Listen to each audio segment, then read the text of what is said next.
TMC सांसद मिताली बाग की car पर कथित तौर पर चुनाव प्रचार के दौरान हुए हमले पर टीएमसी नेता शांतनु सेन कहते हैं बीजेपी का असली चेहरा बेनकाब हो गया है। वे डरे हुए हैं क्योंकि टीएमसी ने उन्हें पहले चरण में ही हरा दिया और उनकी 100 से ज्यादा सीटें छीनी।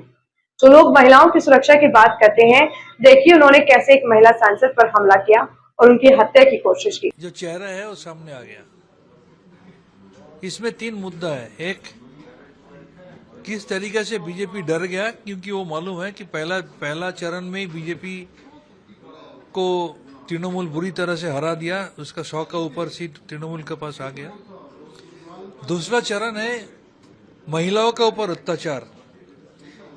महिलाओं का बारे में जो बीजेपी बड़ा बात बोलता है, और पूरा देश में अगर आप झांक के देखेंगे तो रेप केस बोलिए, क्राइम अगेंस्ट वुमेन बोलिए, वीमेन ट्रैफिकिंग बोलिए, इस सब में बीजेपी रूल स्टेट सबसे ज्यादा आगे है।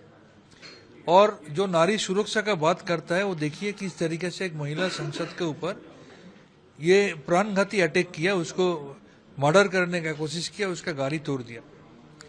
तीसरे मुद्दा है शेड्यूल ट्राइब का बारे में बीजेपी का क्या विचार है। भारत वर्ष की जो राष्ट्रपति है महोदया द्रौपदी मुर्मू जी महोदय, उनको पार्लियामेंट का नया हाउस इनॉग्रेशन का टाइम में बुलाया नहीं जाता है, उनको अयोध्या टेम्पल का इनॉग्रेशन का टाइम में बुलाया नहीं जाता है। यहाँ का जो लीडर ऑफ अपोजिशन है वो कहता है कि बीरबल हंसदा जो शेड्यूल कास्ट मिनिस्टर है हमारा स्टेट का, उनका जूता का नीचे रखता है। बीजेपी रूल स्टेट में हमने देखा है कि बीजेपी का leader schedule tribe schedule caste आदमी के ऊपर खुलेआम सड़क में पेशाब कर रहा है।